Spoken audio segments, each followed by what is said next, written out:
வணக்கம் ரத்னா. வணக்கம் ரோஹினா. ரொம்ப சந்தோஷமா இருக்கு நீங்க பெங்களூர் வந்து எங்க வீட்டுக்கு வந்தது ரொம்ப ரொம்ப சந்தோஷம். உண்மையிலேயே உங்களை பார்த்தது எனக்கு ரொம்ப சந்தோஷம்.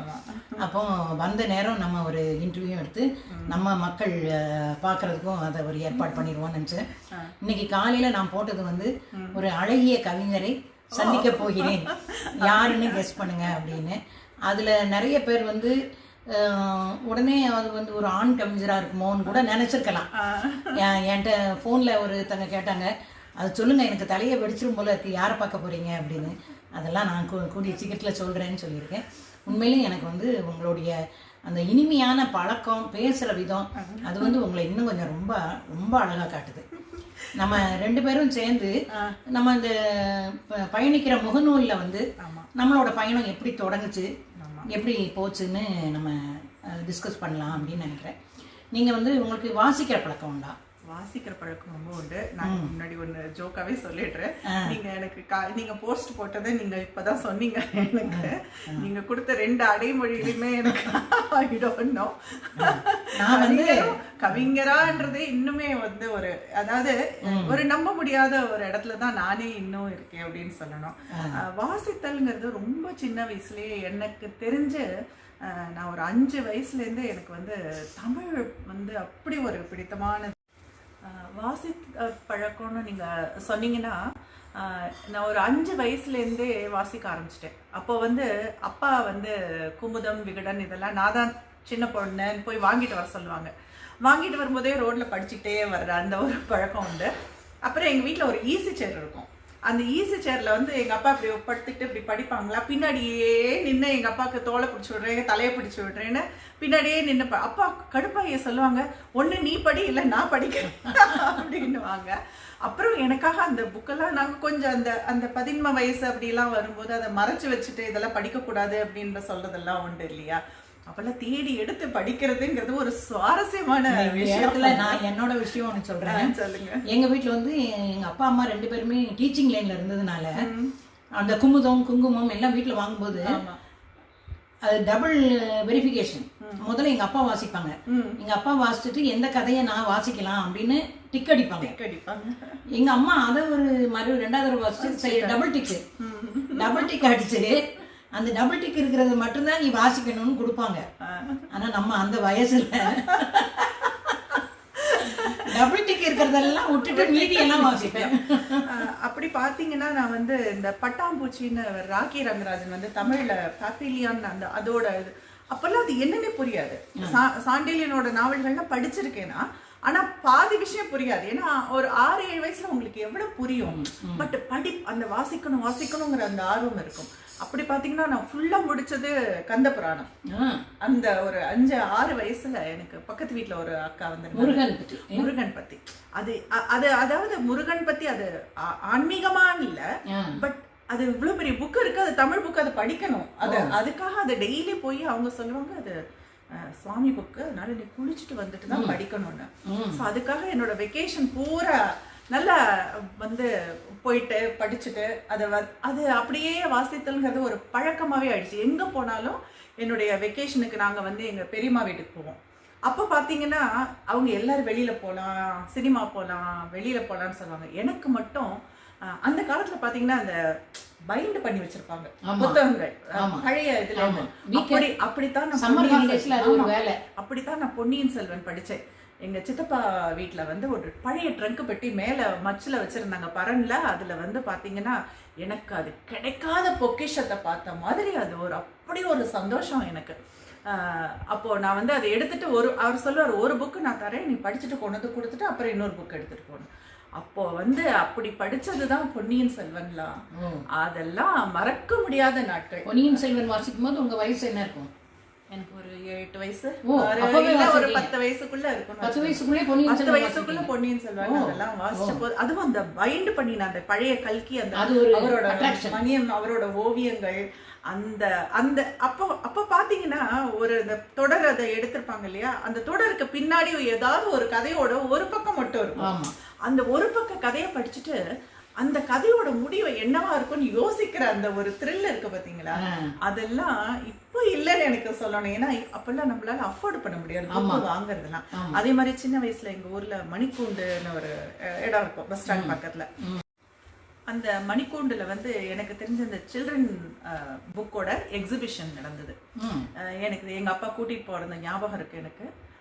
அதுல பாத்தீங்கன்னா ரஷ்யன் ஸ்டோரிஸ்லாம் தமிழ்ல வந்து டிரான்ஸ்லேட் பண்ணினது வழவழன்னு அட்டப்படத்தோட அந்த புது புக்குக்கே உண்டான ஒரு வாசனை இருக்கும் பாத்தீங்களா. அது வந்து எனக்கு இன்னும் ஞாபகம் இருக்கு, அது அப்படியே மனசுக்குள்ள. ஆனா அது வாங்கறதுக்கு அப்போ நமக்கு வந்து புக்கெல்லாம் இவ்வளவு செலவழிச்சு வாங்கி கொடுக்க மாட்டாங்க அது. ஆனா அந்த அந்த விஷயங்கள் வந்து என் மனசுல அப்படியே இருந்தது. அதனாலதான் நான் வந்து எப்படி நான் முதல்ல எனக்கு என் பொண்ணு என்னுடைய கர்ப்பத்துல இருக்கும் பொழுது அவளுக்கு நான் முதல்ல வாங்கி சேர்த்தது வந்து புக்ஸ் தான். அவ பிறக்கிறதுக்கு முன்னாடி, அதாவது எந்த குழந்தைன்னு தெரியாது, பட் பிறக்கிறதுக்கு முன்னாடியே அப்ப வந்து இந்த டிஸ்னி புக்ஸ் கலெக்ஷன் ஒண்ணு வரும். அப்ப நாங்க யூஎஸ்ல இருந்ததுனால அது முன்னாடியே நான் ஆர்டர் பண்ணி வாங்கிட்டேன். ஒரு சில இது கிளாசிக் நாவல்ஸ், குழந்தைங்களுக்கான புக்ஸ் எல்லாம் நிறைய நான் வாங்கி. இந்த புக்குங்கிறது வந்து எந்த வயசுல ஆரம்பிச்சதுன்னு தெரியல. ஆனா அது வந்து பிள்ளைகளுக்கு நீங்க முதல்ல சேர்த்த சொத்து வந்து புக்குன்னு நினைக்கிறேன். அதுதான் ஆரம்பத்துல உங்க பிள்ளைகள் பிறக்க முன்னாடியே சேர்த்த சொத்து புக். என்னுடைய பெண்ணு வந்து 11 மாசம் தான் அந்த டிஸ்னி கலெக்ஷன் அவளுக்கு ரொம்ப பிடிச்சது ஸ்னோ ஒயிட். அப்போ வந்து அந்த புக்ஸ் எல்லாம் வச்சுட்டு ஸ்னோ ஒயிட் எங்கம்மா இருக்கு அப்படின்னு கேட்டா கரெக்டா போய் அந்த கிளி சீட் எடுக்கிற மாதிரி அந்த ஸ்னோ ஒயிட் புக்கை எடுத்து அவ என்கிட்ட கொடுப்பா. அது படிச்சு வாசிச்சு அவளுக்கு வந்து ஸ்கூல்ல இருந்து ஃபர்ஸ்ட் ஸ்டாண்டர்ட் எல்கேஜி படிக்கும் போது அப்போ வந்தானா ஒரு நாளைக்கு வந்துட்டு லஞ்ச் சாப்பிட்டுட்டு மத்தியானம் படுக்கிறதுக்கு முன்னாடி அவளுக்கு ஒரு குறைஞ்சதா 5 ஸ்டோரி படிக்கணும். அதுல 5 ஸ்டோரி படிச்சாலும் அம்மா ப்ளீஸ் இன்னொன்னு அப்படி கேட்பா. அப்புறம் நான் சொன்னேன், ஐயோ ரொம்ப டயர்டா இருக்குமா, நீயே படிக்க கத்துட்டேன்னா உனக்கு எவ்வளவு படிக்கலாம் நீ நினைச்சு பாரு அப்படின்னு சொன்னேன். அவளும் அதே மாதிரி ரொம்ப சீக்கிரம் கத்துக்கிட்டு படிக்க ஆரம்பிச்சு அவளும் ஒரு 7 வயசுக்குள்ள எல்லாம் நிறைய படிக்க ஆரம்பிச்சிட்டாங்க. பிள்ளைங்களும் நிறைய வாசிக்கிறாங்க. எனக்கு அமைஞ்ச மாப்பிள்ளையும் நிறைய வாசிக்கிறாங்க. அதனால எனக்கு அதுல ரொம்ப சந்தோஷம். இந்த இடத்துல எனக்கு என்னோட எக்ஸ்பீரியன்ஸ் நான் சொல்றேன்.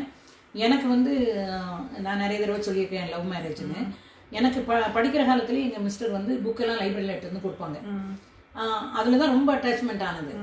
அப்போ இங்கிலீஷ் தான், ரொம்ப வருஷம் வரைக்கும் இங்கிலீஷ் நாவல்ஸ் தான் வாசிப்பேன். அதுக்கப்புறம் இவங்க கல்யாணம் ஆகி வேலைக்கெல்லாம் வந்த உடனே புக்கு வாசிக்கிற பழக்கத்தையும் விட்டுட்டாங்க. அப்ப நான் நினைப்பேன், ஐயோ இவ்வளவு வாசிக்கிற மாதிரி இருப்பாங்கன்னு நினைச்சோம், நம்ம படிக்கவே மாட்டேங்கிறாங்களே. அப்படியே ரிட்டையர் ஆன பிறகு அந்த பழைய இது வந்துருச்சு. இப்ப எங்க வீட்டுக்குள்ள யாரும் வந்தாங்கன்னா, என்ன உங்க வீடு லைப்ரரி மாதிரி இருக்குமாங்க. அவர் ஒரு இடத்துல உட்காந்து புக் வாசிப்பாரு, நான் 2 பேருக்கும் அந்த வாசிப்பு பழக்கம் இருக்கிறது. அது மாதிரி வெட்டிங் டே, பர்த்டேக்கு புக் வாங்கி கிஃப்ட் பண்ணுவார். அது நமக்கு ஒரு கிஃப்ட் தான். நம்மளோட லைஃப் பார்ட்னரும் வாசிக்கிற பழக்கம் இருக்கிறது ஒரு பெரிய கிஃப்ட் தான். இப்போ எங்க வீட்ல இவருக்கு வந்து ஃபிக்ஷன்லாம் பிடிக்காது, நான் ஃபிக்ஷன் தான் படிப்பாரு. But he is into other things, அதாவது மேனேஜ்மெண்ட் அந்த மாதிரி புக்ஸ், மேகசின்ஸ்லாம் படிக்கிறது, மின்ட், அதெல்லாம் அவரும் ஒரு மாதிரி படிச்சுட்டே வாசிக்கிறது அவ்வளவுதான். அது பையன், உங்களோட பையனும் வாசிப்பான். அவனை கொஞ்சம் கஷ்டப்பட்டு தான், ஏன்னா he was into games, அவனுக்கு விளையாட்டு தான் ரொம்ப, அவனுக்கு கொஞ்சம் கஷ்டப்பட்டு அவனையும் வாசிப்புல கொண்டு வந்துட்டோம். அவனுக்கு அந்த அவனுடைய கலெக்ஷன் எல்லாம் பாத்தீங்கன்னா வீட்டுல இருக்கு. இந்த ஒரு இல்ல, அவனுக்கு நிறைய இங்கிலீஷ் நாவல்ஸ் அதெல்லாம் படிப்பான். அவனுக்கு ஃபிக்ஷன் அதெல்லாம் படிப்பான். அப்புறம் ஆளுமைகள்லாம் பத்தி, இப்போ ஃபுட்பால் இன்ட்ரெஸ்ட்ங்கிறதுனால மெஸ்ஸி பத்தி, அவங்கள பற்றியான புக்ஸ் அதெல்லாம் அவன் அந்த மாதிரி படிக்கிறது. உங்களுக்கு வந்து எழுத்துல ஆரம்பிச்சது, உங்களோட எழுத்து வெளி உலகத்துக்கு தெரிய ஆரம்பிச்சது எப்போன்னு? சின்ன வயசுல இருந்து இந்த கவிதைங்கிறது வந்து உங்களுக்கு பிடிச்சிருந்தது, ரொம்ப பிடித்தமான விஷயம். கதைகள் ரொம்ப பிடிக்கும், இல்லைன்னு சொல்லவே இல்லை. பட் இந்த கவிதைங்கிறது எப்போதுமே அது ஒரு மேஜிக் மாதிரி, அது ஒண்ணு இழுத்துட்டே இருக்கும். எப்படின்னு பாத்தீங்கன்னா, ஒரு புனைவுல நீங்க வந்து விவரிச்சு சொல்ற விஷயத்த கவிதையில நீங்க கண்டென்ஸ்டா அப்படி கொடுத்துடுறோம் இல்லையா. அது இந்த சாமி கோயில்ல நம்ம பிரசாதம் ஒரு வாய் கொடுக்கும் போது அதுக்கு எவ்வளவு ஒரு டேஸ்ட் இருக்கும் பாத்தீங்களா, அது மாதிரி இதுக்கு ஒரு டேஸ்ட் உண்டு.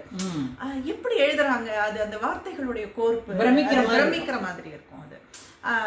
சின்ன வயசுல காலேஜ் டேஸ்ல நம்ம எப்படியோ ஏதாவது ஒண்ணு ட்ரை பண்ணுவோம் இல்லையா? அப்போ ஹைக்கூலாம் வந்து ஆரம்பிச்ச புதுசு சுஜாதா வந்து அதை பத்தி எல்லாம் எழுதுவாரு. அதெல்லாம் பத்தி நம்ம படிக்கும் போது நம்மளும் ஏதோ ட்ரை பண்ணி பார்ப்போம் அப்படின்ற மாதிரி அதோ அந்த அளவோட தான் இருந்தது அது. யாரோட கவிதைகள் காலேஜ் படிக்கிறப்ப பிடிக்கும்? நம்மளோட பீரியட்ல வந்து அவருடையது நீங்க சொல்லணும்னா ஒரு மூங்கில் காட்டி அழித்து ஒரு புல்லாங்குழல் செய்தேன், ஊதும் போதுதான் தெரிந்தது அது ஊமை என்று உன்னை போலவே. இதெல்லாம் அந்த ஒரு பருவ வயதுக்கான ஒரு ஒரு ஒரு அந்த வழிகளும் தாக்கங்களும் கொடுக்கக்கூடிய கவிதை இல்லையா? அதெல்லாம் மனசுக்குள்ள அப்படியே அதே மாதிரி நம்ம முதல்ல எழுதுறது எனக்கு என்னோட அனுபவத்துல காதல் கவிதை தான் முதல்ல எழுதுவோம் நினைக்கிறேன். எனக்கு அது ஒரு இன்சிடென்ட் ஞாபகம் வருது. நான் இப்போ ஏதோ கவிதைங்கிற பேர்ல எழுதி எங்க அம்மாட்ட கொண்டு கொடுத்தேன். காதல் கவிதை எழுதி எங்க அம்மாட்ட கொண்டு காமிச்சேன். அப்போ எங்க அம்மா, நீ ஒழுங்கா உருப்படுற வழியப்பாரு, அதை 2 கிளியா கிழிச்சு உருப்படுற வழியப்பாருன்னாங்க. நீங்க வந்து அந்த சமயத்துல உங்களுக்கு நீங்க எழுதுன மாதிரி ஏதாவது ஒரு எனக்கு ரொம்ப பிடிச்ச லைன் அப்படி நீங்க எனக்கு அது ஞாபகம் இல்லை. ஏன்னா அது எங்கேயாவது இந்த நோட் புக் பின்னாடி ஏதாவது எழுதி வச்சிருக்கோம். நீங்க சொல்ற மாதிரி அதை பார்த்தா கூட இது ஏதோ வில்லங்க இருக்கு ஒரு பயந்து. ஆனா இந்த காதல் கவிதைகள் எழுக்கிற மாதிரி உங்களை வேற எந்த கவிதைகளும் இருக்காது. இந்த வயசுக்கும் காதல் கவிதைகள் எழுதுறதும் உண்டே இருக்காங்க, எழுதுறவங்க இருக்காங்க. இன்னும் கூட நீங்க மனுஷபுத்திரனை படிச்சீங்கன்னா ஏன் அவரை உங்களுக்கு பிடிக்குது? ஏன்னா எங்கேயோ ஒரு இடத்துல உங்களுக்கு நிகழ்ந்ததையோ ஏதோ கனெக்ட் பண்ணிக்கலாம். அது மாதிரி நேற்று கூட நான் உங்களுக்கு அவரோட இது ஒண்ணு நான் வந்து அனுப்பிச்சேன். அது மாதிரி அதுல ஒரு ஆச்சரியமான விஷயம் என்னன்னா, மனுஷபுத்திரன் வந்து அப்பப்ப உள்ள 15 வயசு பிள்ளைகளோட அவர் பயணிச்சுக்கிட்டே இருக்கிறார். அதுதான் அவரை ரொம்ப மலைக்க வைக்கிறது. அதுதான் இப்போ நீங்க வாலின்னு ஒரு கேரக்டர் இருக்கு இல்லையா? அது எப்படின்னா எதிராளியோட பலம் நேர்ல இருந்து போகும்போது, இப்போ நானே சொல்லுவேன் என்னுடைய பசங்களோட ஃப்ரெண்ட்ஸ் எல்லாம் வரும்போது ஐ மூவ் அலாங் வித் தம். அவங்களோட இருக்கிறது எனக்கு ரொம்ப பிடிக்கும். ஏன்னா அந்த எனர்ஜி வந்து நமக்கு கிடைக்கும். அவங்களோட இருக்கும்போது தான் அந்த எனர்ஜி நமக்கு கிடைக்குது. இதுல ஒண்ணு தவறு இருக்கிறது. ஏன்னா நம்ம வந்து வயசாயிடுச்சுங்கிறது ஒண்ணு, வயசுங்கிறது பயாலஜிக்கல் திங். ஆனா மனசுங்கிறதுக்கு என்னைக்குமே அதுக்கு ஒரு இளமை உண்டுன்னு நான் நம்புறேன். ஆமா இல்லையா? அப்படி பார்க்கும்போது இளையவர்களோட இருக்கிறது, அந்த பேசுறது, அவங்களுடைய லைஃப்ல என்ன நடந்துக்கிறதுன்னு தெரிஞ்சு அதை பற்றி எழுதும் போது அவங்களோட கனெக்ட் ஆயிடும்.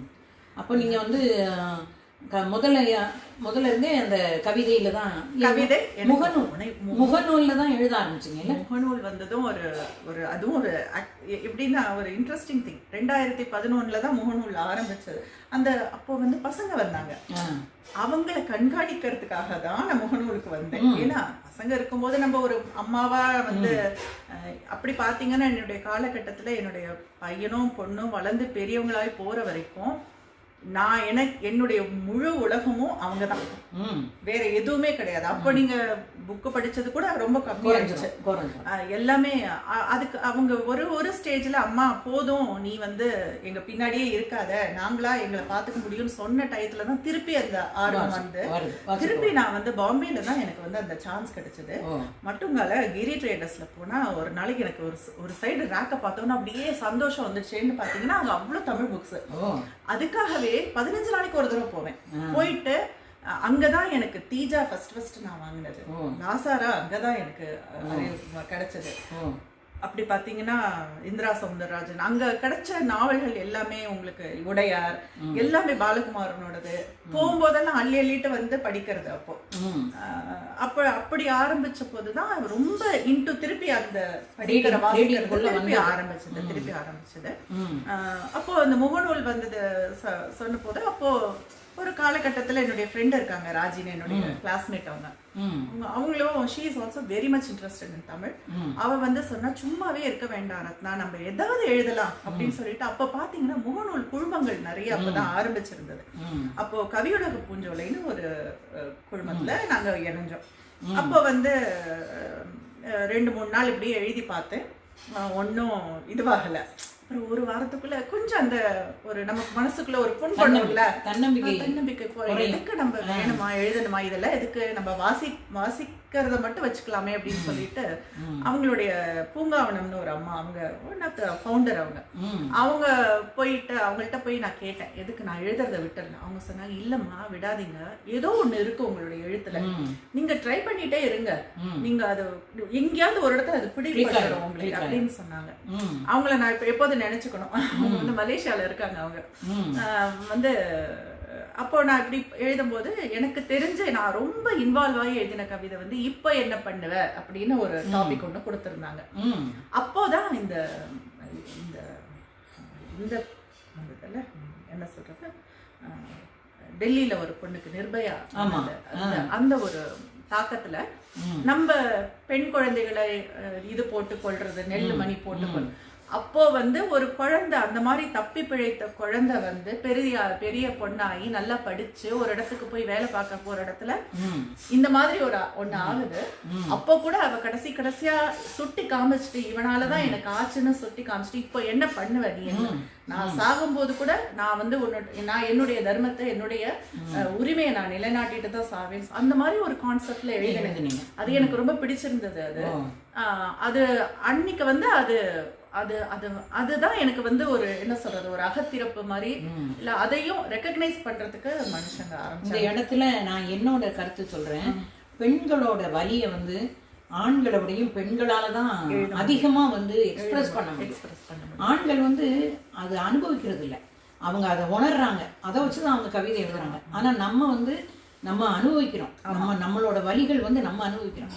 அதனால அது பெண்களோட வலிகள் வந்து பெண்களால எழுதப்படணும் அப்படிங்கறது நான் என்னைக்குமே நான் சொல்லிட்டு இருக்கிற விஷயம். ஆமா, இதே கான்செப்ட் இந்த பாயிண்ட்ல நான் என்ன சொல்றேன், நம்மளுடைய உணர்வுகளை பற்றி நம்ம எழுதும் போது அதை மிகைப்படுத்தாம நம்மளால எழுத முடியும். இதுதான் இது அப்படின்னு சொல்ற மாதிரி நம்மளால எழுத முடியும். எதையுமே ஒரு மிகைப்படுத்தி காமிக்கணுங்கிற அவசியம் இல்லைன்றது என்னுடைய கருத்து. இதுல என்னன்னா, எனக்கு வந்து தேனமைன்னு ஒரு ஃப்ரெண்ட் உண்டு, கவிஞர் தான். அவங்க வந்து காரைக்குடியை சேர்ந்தவங்க. அப்போ அவங்க வந்து எனக்கு பிளாக் காலத்துல இருந்தே பழக்கம். அவங்க என்ன சொல்லுவாங்க, அவங்க இந்த காதல் சம்பந்தப்பட்ட கவிதைகள் எழுதும்போது சொல்லுவாங்க, என்னோட சொந்தக்காரங்க எல்லாம் வந்து நிறைய பேர் ஃபேஸ்புக்ல இருக்காங்க, உடனே எங்க மிஸ்டர்ட்ட வந்து ஏன் இப்படிலாம் எழுதுறா அப்படிங்கிற மாதிரி சொல்றாங்க. அதனால நான் எது எழுதினாலும் ரொம்ப யோசிச்சு இது எந்த ஒரு விமர்சனத்துக்கும் ஆளாகக்கூடாது, அந்த ஒரு கட்டுப்பாடு வந்து ஆண்களோட நமக்கு அதிகமா இருக்கதா நினைக்கிறேன். நீங்க அது என்ன? கண்டிப்பா. ஏன்னா இப்போ நான் எல்லாரும் கேக்குறாங்க, நீங்க அவங்கள மாதிரி எழுதல இவங்கள மாதிரி எழுதலன்னு பெண் கவிஞர்களையே பேரை குறிப்பிட விடலாம். ஆனா அவங்க வந்து ஏன் அவங்கள மாதிரி நீங்க எழுதக்கூடாது, இவங்கள மாதிரி எழுதலாம், அதை பற்றி ஒண்ணுமே இல்லை. அதாவது இப்ப நம்மளுடைய பெண்களுடைய உறுப்புகளை பற்றியோ இல்ல ஒரு ஒரு கோபத்தை வந்து ஒரு விதமான வார்த்தைகளை சொல்லி நம்ம வெளிப்படுத்துறதோ செய்யலாம். அது ஒன்றும் எழுததான் போறோம், நம்ம வாயை திறந்து பேச போறது இல்லை.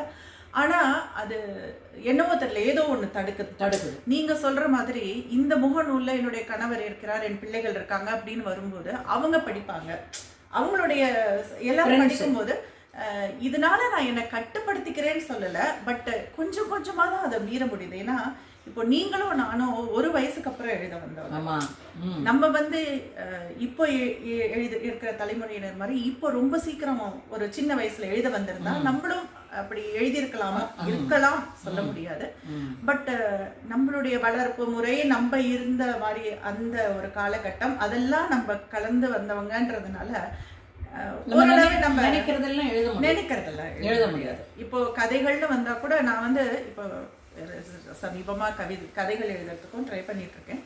அது எழுதும்போது சில விஷயங்களை நான் வந்து ஆட்டோமேட்டிக்கா இங்கிலீஷ்ல எழுதிடலாமா அப்படின்னு தோணுது. ஒரு சில வார்த்தைகள் வரும்போது அப்படி வரும்போது இங்கிலீஷ்ல எழுதினாலும் தமிழ்ல எழுதினாலும் அது ஒண்ணுதான், அந்த content is going to be the same. But the thing is அதுல எழுதினா ஒரு மாதிரி ஒரு அதுக்கு ஒரு சுஜாதா உதாரணமா சொல்லலாம். அவர் நிறைய இங்கிலீஷ் வார்த்தைகளையும் பயன்படுத்தினாரு. பட் நீங்க சொல்றது கரெக்ட். ஏன்னா அத ஒரு விஷயத்த வந்து மூஞ்சில் அடிச்ச மாதிரி எழுத முடியல. அது எங்க பாட்டி அந்த காலத்துல சொல்லுவாங்க. பட் எனிவே நம்ம இந்த இதுல அதை யூஸ் பண்ண முடியாது. நம்ம ஹேருங்கிறதுக்கு 2 வார்த்தை இருக்கு இல்லையா, ரெண்டும் ஒண்ணுதான். ஆனா அது எப்படி நீ சொல்றங்கிறத பொறுத்துதான் அப்படின்னு சொல்லுவாங்க எங்க பாட்டி. அது சொல்ற மாதிரி கஷ்டம் தான். ஆமா, அது வந்து அது எனக்கு இதே கூட நான் சொல்லிட்டேன். ஆனா எனக்கு இப்ப வந்து என்னன்னா, எனக்கு சிலர் எழுதுறது எனக்குமே அது தோணுது. அதாவது வந்து சில வார்த்தைகள், உறுப்புகளோட பெயர்கள் அதெல்லாம் வந்து வெளிப்படையா சொல்லும்போது இது இது தேவையில்லை, அதுதான் சுதந்திரம்னு இல்லைங்கிற மாதிரி என்னோட கருத்து. சுதந்திரம், பெண் சுதந்திரம், பெண் எழுத்துங்கிறாங்க. பெண் எழுத்துங்கிறது வந்து நம்மளோட வழிகளை சொல்ற மாதிரி நிறைய இருக்கு. நம்ம ஒரு ஒரு பிரசவத்திலேயோ இல்ல மெனோபாஸ்லயோ ஒரு பெண் அடைகிற வழியை வந்து ஒரு ஆணால சொல்லவே முடியாது. அப்படி நம்ம சொல்ல வேண்டிய விஷயங்கள் நிறைய இருக்கு. இன்னொன்னுமே நீங்க பாத்தீங்கன்னா வழிகள் இருக்கு, அதே மாதிரி ஒரு மென் உணர்வுகள், நுண் உணர்வுகள்னு பெண்களுக்கு இருக்கும் பாத்தீங்கன்னா. அதையும் எழுதுறதுக்கு ஆண்களால முடியாதுன்னு எனக்கு தோணுது. முடியாது. அது வந்து ஒரு பெண்ணா இருந்து உணர்வுபூர்வமா அனுபவிக்கிறவங்க தான் அதை வந்து எழுத முடியும். அந்த நுண்ணுணர்வு வந்து அது கூட அந்த நுண்ணுணர்வு அனுபவித்தல்ங்கிறதும் ஒரு எல்லாருக்கும் அது வாய்க்க வராது. அது புரியாதுன்னு நிறைய பேருக்கு. அதனால அது எழுதுறதுக்கு ஒரு பெண்ணால முடியும்னு எனக்கு. இப்ப நிறைய கவிஞர்கள் எழுதுறாங்க. பட் தாமரையோட பாடல்களை நம்ம வந்து ஏன் கொண்டாடுறோம், பெண்களா இருந்து நம்ம ஏன் கொண்டாடுறோம் அப்படிங்கும் போது அந்த நுண்ணுணர்வுகள் அதுல வெளிப்படுது. அதுல இப்ப வந்து நிறைய பேர் புக்கு போடுறதுங்கிறது ரொம்ப சர்வ சகஜமா பண்றாங்க. நீங்களும் 5 புக்கு போட்டிருக்கீங்கன்னு நினைக்கிறேன். நீங்க முதல் புக்கு, உங்களோட புக்கு என்ன? இந்த புக்கு போடுறத பத்தி நேத்திக்கு கூட நான் எதுலயோ ஒருத்தரோட யாரும் எழுதியிருந்ததை படிச்சேன்.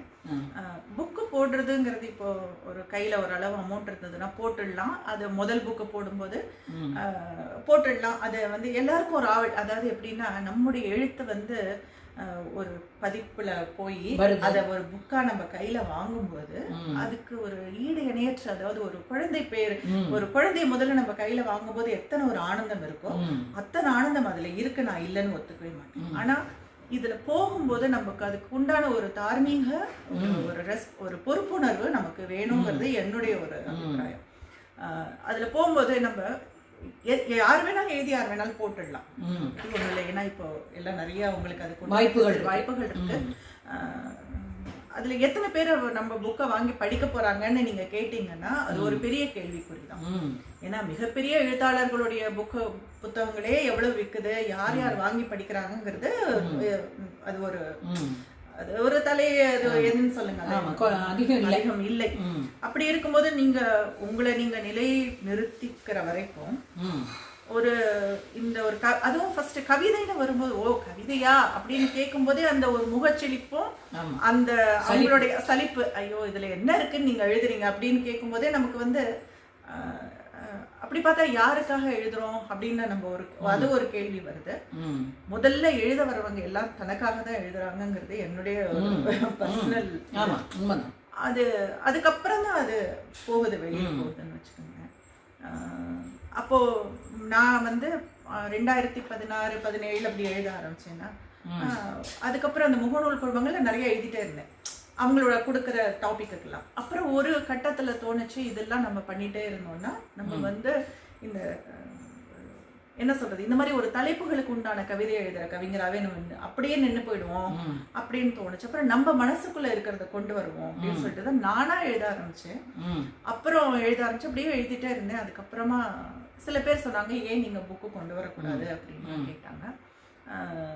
நான் சொன்னேன், இல்ல அதுக்கு உண்டான ஒரு ஒரு ஒரு தகுதி அந்த கவிதைகளுக்கு இருக்கணும். அது இருந்தா கொண்டு வரலாம், இல்லைன்னா கொண்டு வர்றதுல எனக்கு விருப்பம் இல்லை அப்படின்ற ஒரு நிலைப்பாடோடய இருந்தேன் நான். அதுக்கப்புறமா வந்து என்னுடைய வந்து அமிர்தம் சூர்யா வந்து கேட்டாரு, ஏம்மா நீ போடக்கூடாது அப்படின்னு கேட்டாரு. அதுக்கப்புறம் என்னுடைய அண்ணா ரவி சுப்பிரமணியம், அப்போ அவர் எனக்கு அவ்வளவா தெரியாது, அவர் முகநூல் மூலமா அறிமுகமானது. அவர் வந்து அதுக்கப்புறம் முகநூல்ல இருந்து விலகிட்டார், அண்ணா இல்லதுல. பட் அவருக்கு இந்த தொகுதியோட முதல் தொகுப்போட இதை அனுப்பிச்சுட்டு படைப்பு மூலமா வெளியில வந்தார் முதல் தொகுப்பு காலாதீதத்தின் சொல். அப்போ அவர்கிட்ட அனுப்பிச்சுட்டு கேட்டேன், ஒரு 115 கவிதைகள் அனுப்பிச்சிருந்தேன் அவருக்கு. படிச்சுட்டு, அண்ணா உங்களுக்கு எப்படி தோணுது, இது புக்கா வர்றதுக்கு தகுதி ஏதாவது இருக்கான்னு பார்த்து சொல்லுங்க. அவர் ஒரு படிச்சுட்டு போடலாமா, அப்படின்னு சொல்லிட்டு, ஆனால் ஒரு சில விஷயங்கள் உனக்கு சொல்கிறேன் அப்படின்னு சொல்லிட்டு ஒரு கிளாஸ் மாதிரி, ஒரு லெக்சர் மாதிரி எனக்கு ஒரு 1 hour அவருடைய நேரத்தை கொடுத்து, அதாவது ஒரு கவிதைனா அதை எப்படி எடிட் பண்ணணும், அதை வந்து உனக்கு பிடித்த வார்த்தைகளாக இருந்தால் கூட அதை வெட்டி எறியறதுக்கு உண்டான மனசு உனக்கு இருக்கா, அந்த தைரியம் உனக்கு இருக்கா, அந்த எடிட்டிங் வந்து ஒரு கவிதையில் ரொம்ப முக்கியம் அப்படின்னு சொல்லி கொடுத்தார். அப்புறம் ஒரு கவிதை, ஒரு சாம்பிளுக்கு இது என்ன பண்ணணுங்கிறத எனக்கு சொன்னார். அதுக்கப்புறம் நான் சொன்னேன், அண்ணா ரொம்ப அந்த ஒரு அது நிஜமாவே ஒரு ஒரு ஒரு மாசத்துக்கு உண்டான கிளாஸ ஒரு சின்ன சூட்சுமம் நம்ம பிடிச்சிட்டோம்னா அதுல அப்படி போயிடும். அதுக்கப்புறமா இது பண்ணிட்டு நான் சொன்னேன், நானே எடிட் பண்ணி உங்களுக்கு அனுப்புறேன், அப்புறம் பாருங்க அப்படின்னு சொல்லியிருந்தேன். அந்த 115ல இருந்து நிறைய எடுத்துட்டு 75 கவிதைகளோட நான் வந்து எடிட் பண்ணிட்டு அண்ணாக்கு அனுப்பிச்சேன். அப்போ வந்து அவர் சொன்னார், போடலாமா அப்படின்னு சொன்னார். அதுக்கப்புறம் தான் அந்த முதல் தொகுப்பு காலாதீதத்தின் சுழல் வந்து 2019ல. புக்கோட பேர் என்னது? காலாதீதத்தின் சுழல். என்ன அர்த்தம்? அது கால அதீதம்ங்கிறது உங்களுக்கு அந்த கால அதீதம். அதிகம் என்ன? அதீதம்ங்கிறது மோர். அந்த இட் இஸ் லைக் உங்களுக்கு என்ன சொல்றது, ஒரு வேர்ல்பூல் மாதிரி ஒரு சுழல் சுத்தி வருது. அந்த சுழல்ல இருந்து அது கூட ஒரு நெகட்டிவ் தலைப்பு தான், அது ஏன் வைக்கிறீங்கன்னு எல்லாரும் கேட்டாங்க. எனக்கு என்னன்னா, நான் எழுத வரும்போதே என்னுடைய மத்தியம வயது அது. நான் நினைச்சேன் ஒரு குடும்பம் தலைவி. நான் வந்து படிச்சது வணிகவியல், மாஸ்டர் எம்காம் படிச்சேன், பிஎட் பண்ணேன். பட் ஒர்க் பண்றதுக்கான சாத்தியங்கள் இல்ல. அது எனக்கு ரொம்ப நாள் அது மனசுக்குள்ள ஒரு குறையாவே இருந்துட்டே இருக்கு, இன்னும் கூட இருக்கு. அதாவது நம்ம இவ்வளவு படிச்சோம், நல்லா படிச்சேன், ஒரு வாய்ப்புகள் இருந்து கூட நமக்கு வந்து வேலை செய்யறதுக்கு அது வந்து ஒண்ணு என்னன்னா, பொருளாதார சூழ்நிலை வந்து அது கணவர் வந்து வேண்டாம், நீ வீட்டுல இருந்து குழந்தைங்களை, அதுல நாங்க பொருளாதார சூழ்நிலை நல்லா இருந்ததுனால வேண்டாம் அப்படின்னு ஆச்சு. பட் அது என்னன்னா, அதை தாண்டி நம்ம வந்து நமக்குன்னு ஒரு முகமே இல்லாம போச்சுங்கிறது நான் ரொம்ப ரொம்ப வருத்தப்பட்ட விஷயம். அது அப்போ வந்து இந்த புக்கு வெளியில வந்த போதுதான் எனக்கு அந்த ஒரு நிறைவு வந்தது. அது சந்தோஷம். அதாவது அப்பார்ட் ஃப்ரம் என்னுடைய 2 குழந்தைங்களையும் வளர்த்து அவங்க 2 பேரும் நல்லா இருக்கிறத பார்த்ததுக்கு ஈக்குவலான ஒரு சந்தோஷம் எனக்கு வந்து இந்த புத்தகம் வெளியிடும் போதுதான் வந்தது எனக்கு. ஸோ அதுக்கப்புறம் இது சொல்லுவாங்கல்ல, ஒரு தடவை அதுக்கப்புறம் நான் நினைச்சேன், சரி ஒரு புக்கோட அவ்வளவுதான் முடிஞ்சிரும் நம்மளுடைய இது பயணம் அப்படின்னு நினைச்சேன். பட் அது தொடர்ந்து அது 5ஆவதா அப்படியே வந்துட்டே இருக்கு. இப்போ லேட்டஸ்டா போட்ட புக்கு பேரு 2 லேட்டஸ்டா போட்டது மெல்லச்சிதறு. 2வது புத்தகம் வந்து மீச்சிறு வரமேனே. எனக்கு ரொம்ப மனதுக்கு நெருக்கமான தொகுப்பு அது. அந்த மீச்சிறு வரமேனு அந்த அந்த வேர்டை காயின் பண்ணினது கூட எனக்கு ரொம்ப ரொம்ப பிடித்தமான. நான் வந்து பாரதியார் கவிதைகள்ல இருந்து அந்த மீச்சிறுங்கிற வார்த்தையை எடுத்துக்கிட்டு நம்முடைய வாழ்க்கையில வந்து சில நிகழ்வுகள் வந்து சந்தோஷங்கள் எல்லாமே ஒரு காணல் நீர் மாதிரி தான். You can never be happy all the time, you can never be sad all the time அப்படின்னு சொல்லுவாங்க. எதுவா இருந்தாலுமே நம்மளுடைய அந்த மகிழ்வான நினைவுகள், அந்த மகிழ்வான அந்த சந்தோஷங்கள் எல்லாம் ஒரு சின்ன வரம் மாதிரி தான். அது மாறிட்டே தான் இருக்கும், அது நிலைச்சு நிற்காது. பட் இருந்தா கூட அது மனசுக்குள்ள ஒரு சின்ன வரமா எல்லாமே இருக்கட்டும் அப்படின்ற மாதிரி ஒரு கான்செப்ட்ல அந்த இது பண்ணி நீங்க வந்து கவிதைகளோடு சேர்ந்து வாழ்ற முறையுமே சொல்லித்தர மாதிரி நான் நினைக்கிறேன். அதாவது என்னன்னா, நம்ம நெகட்டிவிட்டியை நம்ம ரொம்ப பாதுகாத்துட்டு இருக்காம இருக்கிற சின்ன சின்ன சந்தோஷங்களை நம்ம பொக்கிஷமா வச்சுக்கிட்டு இருந்தோம்னா நம்ம வாழ்க்கையில வந்து சந்தோஷமா முன்னேறி போறதுக்கு.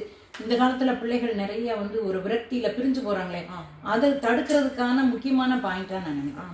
நமக்கு கிடைக்கிற சின்ன சின்ன சந்தோஷங்களை பாதுகாத்து அதை செரிஷ் பண்ணிட்டே இருக்கணும். இந்த சந்தோஷங்கிறதே ரொம்ப ரொம்ப ஒரு ஷார்ட் லிவ்டு திங். அதை வந்து நம்ம கையில பிடிச்சு வச்சுக்க முடியாது. தண்ணி மாதிரி கையில தண்ணி எவ்வளவு நேரம் வச்சுக்க முடியும், அது மாதிரிதான் அது. அதை வந்து நம்ம நம்ம வாழ்க்கைங்கிறது எல்லாம் கலந்து கட்டியதுதான் அப்படின்ற ஒரு நமக்கு ஒரு தெளிவு வரும்போது நம்ம அப்படியே போற போக்குல போயிட்டே இருக்கோம். இது இப்போ நீங்க உங்களோட இதுல இருந்து ஒரு ரொம்ப பிடிச்ச ஒரு கவிதை ஒண்ணு உங்களோட குரல்லையே கேட்க ஆசைப்படுறேன். இதுதான் என்னுடைய இந்த 5வது தொகுப்பு மெல்லச்சிதறு. இது இப்ப வந்தது. இதுதான் என்னுடைய முதல் தொகுப்பு, காலாதீதத்தின் சுழல் படைப்புல வந்தது. இது இரண்டாவது பரிதி பதிப்பகம் மூலமா மீச்சிறு வரங்க. மூன்றாவது தொகுப்பு வந்து கின்சுகி, அதாவது ஸ்ரீவத்சான ஒரு நண்பர் இருக்காரு, அவர் வந்து டெல்லியில இருக்கார். அவர் வந்து தனக்கு பிடித்த கவிதைகளை வந்து அவர் ஆங்கிலத்துல மொழிபெயர்க்கிறார். அவர் என்னுடைய ஒரு 55 கவிதைகளை வந்து மொழிபெயர்த்திருந்தார். அவருக்கு ஒரு சமர்ப்பணமாகவும் அவருடைய டெடிகேஷன் டுவர்ட்ஸ் தட் அந்த டிரான்ஸ்லேஷன். நம்மளுடைய கவிதைகளும் ஒரு ஆங்கிலத்துல படிக்கும்போது அது ஒரு இப்ப இந்த இடத்துலயும் எனக்கு ஒரு விஷயம் சொல்லது இருக்கு.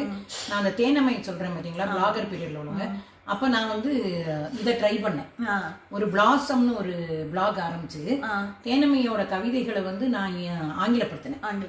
ஆனா அதை தொடர்ந்து கொண்டு போக முடியல. நமக்கு வந்து ஆபீஸ்ல வேலை பார்த்துட்டு இருந்த நேரம் செஞ்சதுனால. ஆனா சில கவிதைகளை பிளாசம்னு ஒரு பிளாசம் 1111 அப்படிங்கிற ஒரு பிளாக்ல வந்து ஆங்கிலப்படுத்தி வச்சிருக்கேன். நம்ம உண்மையிலே கவிதைகளை ஆங்கிலப்படுத்துறது வந்து ஒரு நல்ல ஒரு வேலை. இன்னும் நிறைய வாசகர்களை போய் சேருவாங்க. அதுக்கு ரீச் நீங்க சொல்ற மாதிரி ஜாஸ்தி இருக்கும். அது அந்த தொகுப்புக்கு வந்து கின்சுகின்னு ஒரு பேர் வச்சிருந்தேன். அது என்ன? கின்சுகிங்கிறது வந்து ஒரு ஜாப்பனீஸ் ஆர்ட் ஃபார்ம். அது அதுல என்னன்னா உங்களுக்கு நம்ம ரொம்ப எக்ஸ்பென்சிவ் போர்சலின் பேஸ், அப்புறம் இதெல்லாம் வச்சிருப்பாங்க இல்லையா அந்த காலத்துல, சைனீஸ் பேஸ் ரொம்ப விலை அதிகமா இருக்கு. அதுல ஏதாவது ஒரு விரிசல் வந்துருச்சுன்னு வச்சுக்கோங்களேன், என்ன பண்ணுவாங்களா ஜாப்பனீஸ் வந்து கோல்டு பிளஸ் லேக்கர் ரெண்டை கலந்து அந்த விரிசலை வந்து பூசிடுவாங்க.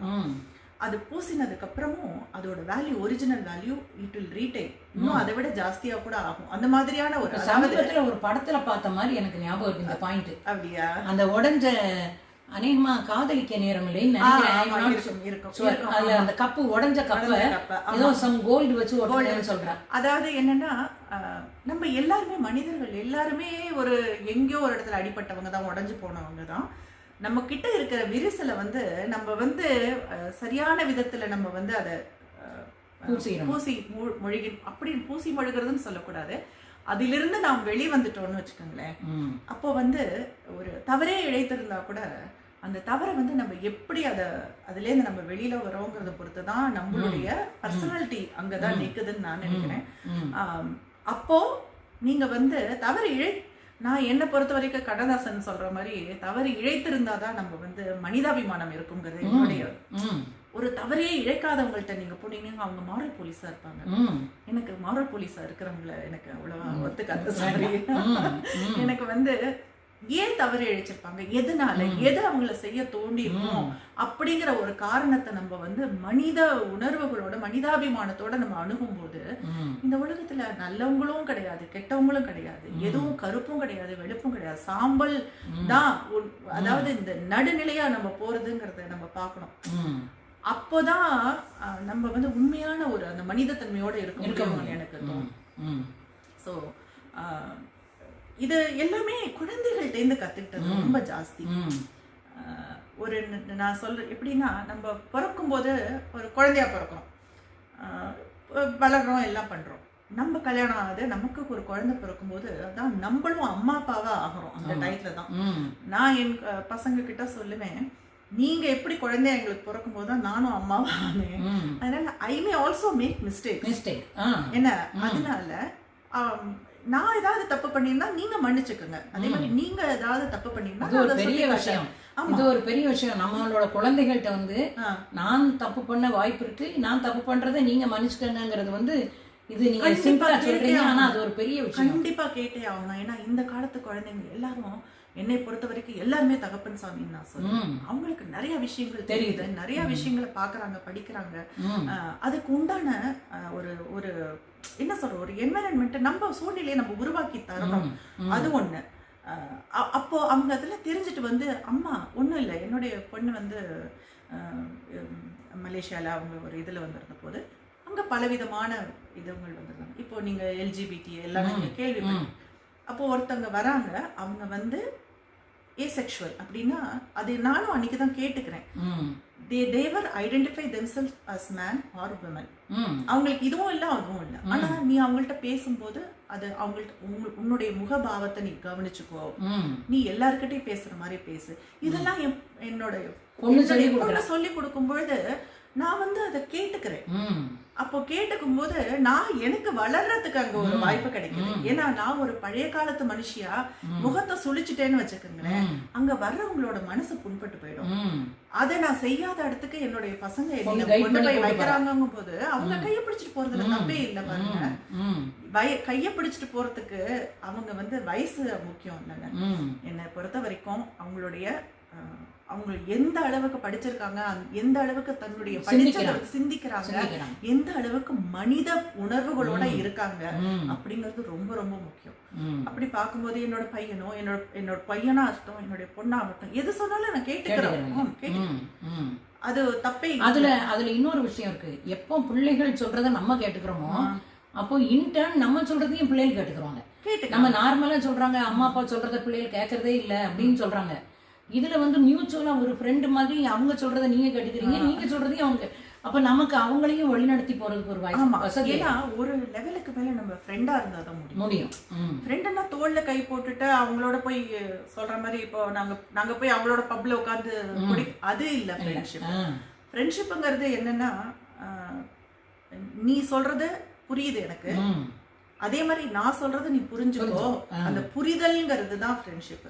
எந்த ஒரு ரிலேஷன்ஷிப்பையும் எடுத்துக்கோங்க, புரிதல் இல்லாத இடத்துல எந்த ஒரு ரிலேஷன்ஷிப்பும் நினைச்சு நிற்காது. அதனால எங்கேயோ சொல்லிட்டு நல்ல ஒரு ஃப்ரெண்ட்லி